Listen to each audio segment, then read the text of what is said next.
Hey guys, welcome back to another video, and today we are going to be making the video the top 5 worst defenders in Rainbow Six Siege. So we're going to do number 1 as the worst operator, and number 5 as the best out of the 5 worst.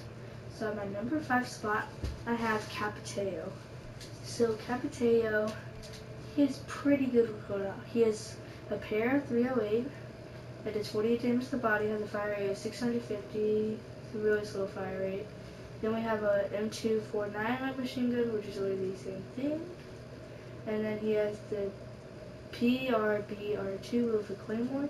I put Capiteo here into the number 5 spot because he doesn't really fit anywhere. I don't think he's necessarily a bad operator. His gun's not really that good. His gadget's pretty okay. But the good thing about it is he's a 3-speed 1 armor, and his gadget is a tactical crossbow. The tactical crossbow that fires obfuscating bolts and micro smoke grenades. Alright, so he was born on November 17th. He was born in Brazil. He is 1.83 meters tall and he's 86 kilometers. His background is VS, so View, which is Capiteo, grew up in Novio whatever, outside of Rio de Janeiro, the youngest of 3 children. Churchill is dedicated. Suzuki joined the police of civil after high school. He was quickly recruited by Corps. During a raid of the TCP with force, Sousa was ambushed as he cleared a house in the vicinity. 2 months later, Corps was able to extract Sousa and 3 other hostages during the rescue operation. However, the damage to Sousa's body was done. There was talks of removing him from the field. In the meantime, Corps was looking for field operators to test new gears, and Sousa saw his chance. His stoicism and unique tactical method then turned him to a local iron.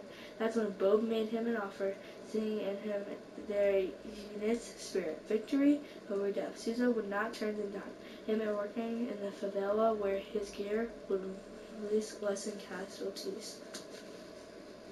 So yeah, that's Capiteo. Now at a number 4 spot we have Ying.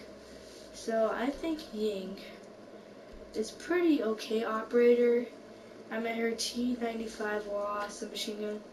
LMG is pretty okay. Her 612 is a pretty nice shotgun, and her pistol is not really that bad of a pistol. It's just, I don't think she really fits anywhere in this game right now. She only really fits on bomb, where she can bomb like Ying Planet, and that's really it. But no one really uses her else for anything really. Maybe hostage to throw down armadillos, get the hostage and run out, but she's not really a huge operator. So her T95 LSW does 43 damage, has a fire rate of 650, its mobility of 50 and capacity of 80, while her shotgun, which I used, does 35 damage, has 0 fire rate, has a mobility of 50 and capacity of 6, and her damage of her pistol does 60, mobility 45, and capacity 10. She is available with breach charges and claymores, but she is a 2-speed 2 armor and has a Cantillon charge, which is a cluster of flash charges that can either be anchored on surfaces or rolled out as grenade. So she was born May 12th. She was born in Hong Kong. She's 1.60 meters and 52 kilograms. So your background. So born in the comfortable central district of Hong Kong, Ziyu Milin was a close and protective operator before joining the Special Duties Unit (SDU). With her acute reflexes and cunning CQB methods, she took the lead of several VIP and witness protection operations. Having developed an explosive short-range power and combat skills, she joined an elite security service school after graduation. Aiming to become an all-purpose operative, she traveled to a female exclusive training faculty in Tel Aviv, Israel. She spent her following 2 years there developing an expertise in firearms and driving maneuvers. After completing her program, she returned to Hong Kong, where she ensured the protection of several high-risk profiles. In 2008, she recruited her career toward the police force after being involved in a kidnapping situation. She was the first recruited to review the processes of the Police Tactical for Security Wing. During this time, her interest to lead international hostage rescue operations grew, which drove her to apply to the SDU. As a flying tiger, SDU, she used her experience in close protection to ensure minimum casualties while leading high-risk operations amidst Hong Kong's dense urban population. If you want to read more, just read more. So yeah, and then on our number 3 spot, we have Blackbeard. So Blackbeard here, he is a pretty okay operator. He has an MK17 CQB, which has okay damage, garbage fire rate, has only low capacity, while he has a marksman rifle, which is pretty decent damage, a little bit lower for a marksman rifle, and has a mobility of 38 and has a capacity of 20. But his deagle is a beast, which got its recoil buffed, and yeah, and he's also equipped with breach charges and stuff. I think he's placed number 3 because his guns are crappy, and his gadget just makes him slow, like as Tachanka, like worse than Tachanka, which I think is terrible. And he just doesn't really I guess he's sort of the meta, but he just screws up the whole game because a one-shot headshot, he just has a shield right in front of his face. So he just kind of ruins the game, and it's just his guns are doo-doo. Look at that. Look at that, 71 damage. Only his deagle 50 is nice. That's really it, all he's got for him. He's a 2-speed 2 armor. He has a rifle shield. Deploys a ballistic shield on his rifle that can be swapped if the first one gets damage. So he was born on March 12th in Washington, and he's 1.8 meters tall and 84 kilograms. So Jensen grew up in a comfortable upper middle class family with no military history. He decided that he wanted to be a Navy SEAL at a young age and devoted his life to achieving this goal. With the help of his father, a kinesiology professor at the University of Washington, he started training at 12 and enlisted in the Navy at 18. So yeah, Blackbeard's not really a good operator. That's why I put him at the number 3. He's just pretty garbage. Alright, now at number 2, for the worst operators, we have Montaigne. So Montaigne here has an extendable shield who can extend all of protection. It's really bad, and then his secondaries are not that bad, the P9 and then the LFP 586, and he also has smoke and stun grenades. But he's a shield operator that doesn't really help anything unless you're playing secure area. All he does is sit in a corner, which usually he dies by a nitro cell getting thrown behind him. And it's just a bad operator of not really that good. I bet a 45 damage P9 and a 78 with no fire rate, mobility 6, mobility 45, mobility 45, and then capacity 16 and capacity 6. They're pretty bad guns.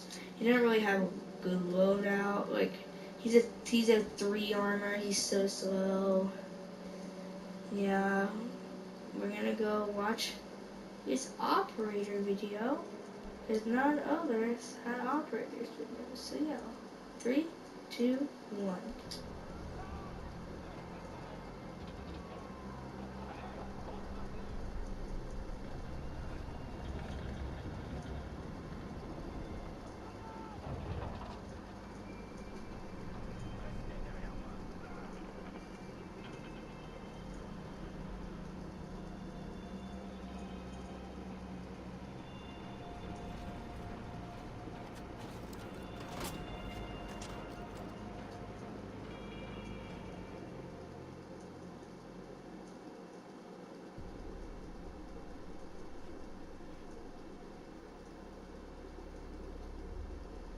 As you see here, all he does is really show his shield, and that's really anything good.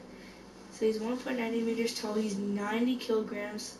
He's 40 years old and born October 11th. So he's the son of an army officer and a school teacher. The family was stationed near Bordeaux. A few years after Torre graduated from high school, he became a member of the National Gendarmerie as a police officer. Torre has dedicated his life to the defense work. His devotion and commitment to the ideals of the National Gendarmerie allowed him to obtain a position within the GIGN. So yeah, nothing's really going for Montaigne. He's just really not a good operator. So yeah. And then the worst operator in the game in this state right now, I have Glass. So Glass is the sniper of Team Rainbow Six Siege. I mean, it's a sniper, but it's very like it's like it's a marksman rifle. It does have a thermal, but it's just like that's just like main weapon. Like he doesn't have like he's not like Dekebi, or he's not like Dekeb. I'm sorry, he's not like Dekebi who has an SMG-12. He's not like Buck who has a shotgun or skeleton key, and all he has is a pistol. So his marksman rifle does 71 in the body, which is pretty good. It has a mobility of 36 and hold 10. His worst pistol, it has 44 damage, mobility of 45, and capacity of 18. His better pistol does a damage of 61. I put a suppressor on it, I'm pretty sure. No, I don't. It's 61, has a mobility of 45 and capacity of 8. But it's a good thing he has smoke grenades, which like literally you just throw in smokes, aim in, and kill people. I just don't really think he's necessary, and just like all these operators except for Ying really is not necessary right now. So I just don't really think he fits in like most of these operators. He's just not a good operator overall. I meant Claymore and smokes, and the only good thing for him, he's not a 3-speed, a 2-speed 2 armor. So his flip side toggle was a magnificent scope with image sensors outlining long range marks even through smoke. So let's watch this operator video in 3, 2, 1. Do you know what an artist and a sniper have in common? Details. Like when a touch of color is out of place. When the shadow does not match with its surroundings. Or when a shape is not where it is supposed to be. The only difference is the stakes. Mine are higher.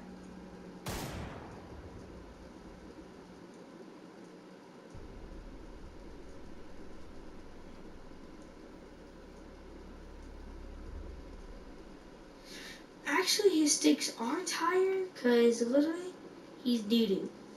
So, he was born July 2nd, he's 30 years old, he's born in Russia. He's 1.78 meters tall and weighs 79 kilograms.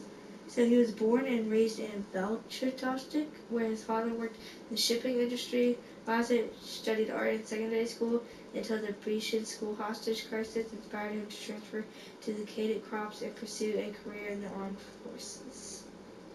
So yeah, that's really all. These are the top 5 worst operators in the game right now in this state. I would say for an honorable mention, probably right now in this game, it probably would have to be, either Jacoby or Thatcher. You guys can choose. But those are operators like no one ever uses really. Except if you want to use Thatcher's AR-33. Jacoby, only really thing going for is an SMG-12. Guy just kind of trash. So yeah. But yeah, this is the top 5 worst defenders with 2 honorable mentions. And yeah.